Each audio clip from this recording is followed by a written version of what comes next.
त्यस्तो कुनै घर छैन जहाँ चप्पलको प्रयोग गरिँदैन। बालबच्चादेखि लिएर वृद्ध आमा बुबासम्म, गरिबदेखि लिएर धनडीसम्म तथा जुनसुकै धर्म मान्ने मान्छेहरू हुनुहुन्छ सम्पूर्णले चप्पलको प्रयोग गर्नुहुन्छ। चप्पल उद्योगबाट कहिल्यै घाटा लाग्दैन, सधैँ मुनाफा मात्र हुने व्यवसाय हो चप्पल उद्योग। सडेर गलेर तथा ड्यामेज भएर कमै मात्र घाटा हुने व्यवसाय हो चप्पल उद्योग। नमस्कार साथीहरू, तपाईँहरू सम्पूर्णलाई टेक्निकल विकास च्यानलमा हार्दिक स्वागत छ। म विकास नेउपाने। आज म तपाईँहरूलाई यो भिडियोमा सानो लगानीमा चप्पल उद्योग कसरी सुरु गर्न सकिन्छ, चप्पल उद्योगका लागि कुन कुन मेसिन चाहिन्छ, मेसिनहरू कहाँ कहाँ पाइन्छ, चप्पल कसरी बन्छ आदिबारे मैले खोज गरेँ तथा चप्पल कम्पनीहरूबाट मैले बुझेको जानकारी सम्पूर्ण तपाईँहरूसँग प्रस्तुत गर्दैछु।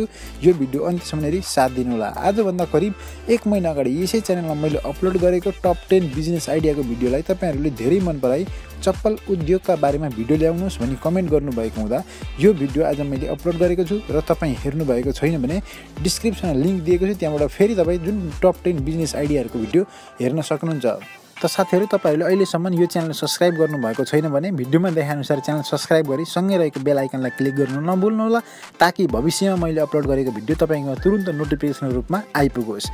जसले मेरो च्यानललाई सब्सक्राइब गरिदिनु भएको छ तपाईँहरू सम्पूर्णलाई भित्री आत्मादेखि नै धन्यवाद दिँदै लागौँ विषयवस्तुतर्फ।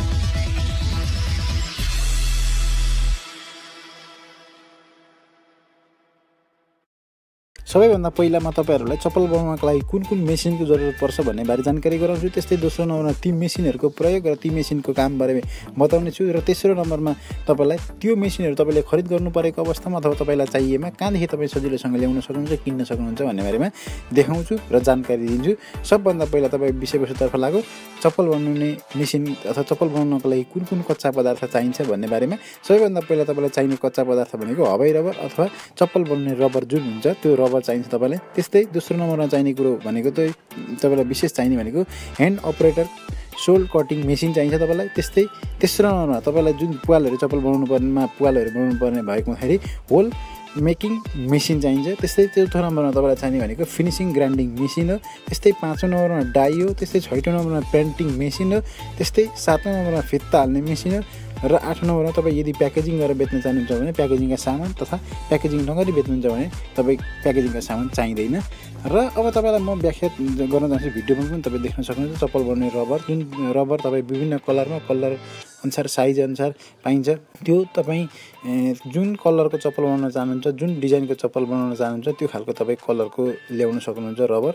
र त्यसलाई hold operator sole cutting machine जुन देख्दै हुन्छ स्क्रिनमा, त्यो मेसिन यो मेसिनमा तपाईँ लगाएर यसरी जुन काटिँदैछ त्यही अनुसार चप्पलको साइजमा काट्न सक्नुहुन्छ। जुन डाईको प्रयोगद्वारा डाई तपाईँ देख्न सक्नुहुन्छ। जुन चप्पल देब्रे चप्पल र दाहिने चप्पलको आधारमा डाई बनाएको हुन्छ फ्रेम, जुन हामी चाबी पनि भन्छौँ अथवा फ्रेम पनि भन्छौँ त्यसलाई, त्यो फ्रेमको आधारमा राखेर त्यहाँ काट्न सकिन्छ। अनि जब काटिसकिन्छ त्यो चप्पलको जुन चप्पल बनाउने रबर काटिसकिन्छ होल्ड अपरेटर सोल्ड कटिङ मेसिनद्वारा, त्यसपश्चात त्यसमा फिनिसिङ ल्याउनको लागि त्यसमा काटिँदाखेरि कता कता अलिक नराम्रो खालको कतै भएको कन्डिसनमा त्यसलाई चिल्याउनको लागि, त्यसको वरिपरि चिल्याउनु बिट चिल्याउनको लागि फिनिसिङ ग्राइन्डिङ मेसिनको जरुरत पर्छ। तपाईँ भिडियो देख्दै हुन्छ त्यसरी नै चिल्याउन सकिन्छ। त्यस्तै तपाईँलाई प्रिन्टिङ मेसिन, तपाईँको जुन लोगो हाल्नुहुन्छ, तपाईँ आफ्नो व्यवसाय कुन दर्ता गर्नुभएको छ, लोगो कुन दिनुभएको छ, आफ्नो चप्पलको कुन लोगो चाहनुहुन्छ, तपाईँ आफ्नो नाम कुन दिनुभएको छ, जस्तो एडिडास कम्पनीले एडिडास हालेको हुन्छ, त्यस्तै अर्को कुन कुन कम्पनी छ त्यो कम्पनी अनुसार आफ्नो हालेको हुन्छ कम्पनीको ट्याग अथवा लोगो, त्यही अनुसार आफ्नो पनि तपाईँले कम्पनी बनाउनु भएको हुन्छ अब लोगो हुन्छ, त्यो लोगो तपाईँ प्रिन्टिङ मेसिनको द्वारा हाल्न सक्नुहुन्छ।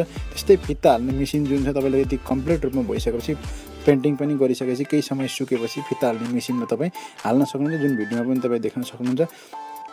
जब तपाईँले फित्ता हालिसकेर कम्प्लिट पार्नुभयो त्यस पश्चात तपाईँ प्याकेजिङ गरेर बेच्न पनि सक्नुहुन्छ अथवा तपाईँ प्याकेजिङ नगरी पनि बेच्न सक्नुहुन्छ। त साथीहरू, अब सामान कहाँ पाइन्छ भन्ने कन्टेक्स्टमा कुरा गर्दाखेरि तपाईँलाई मैले डिस्क्रिप्सनमा एउटा नम्बर दिएको छु, त्यो नम्बरमा तपाईँ कन्ट्याक्ट गरेर सामान लिन सक्नुहुन्छ। तर त्यो इन्डियाको एउटा कम्पनीको नम्बर हो, जुन कम्पनीले मलाई मेरो भिडियो टप 10 भिडियो हेरिसके पश्चात मलाई कमेन्टमा अथवा मलाई मेल गरेको थियो, यो म बेच्न सक्छु, चप्पल बनाउने मेसिन मसँग छ, यति प्राइस पर्छ भनेर प्राइस लिस्ट सहित मलाई सबै डकुमेन्टहरू सेन्ड गरेको थियो। त्यो आधारमा मैले तपाईँलाई नम्बर दिएको हुँ। त्यो नम्बरमा एकदम 100% सक्सेस छ।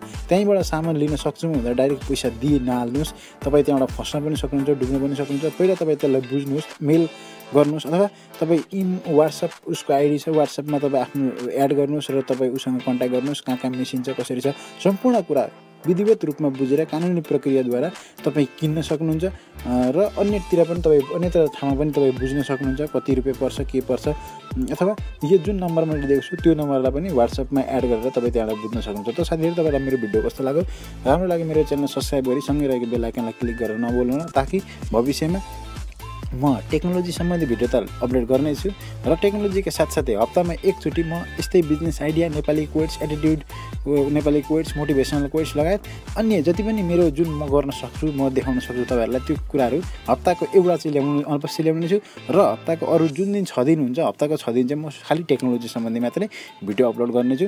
त साथीहरू आजलाई बिदा दिनुहोस्। तपाईँको दिन शुभ रहोस्। आजलाई बिदा दिनुहोस्। नमस्कार।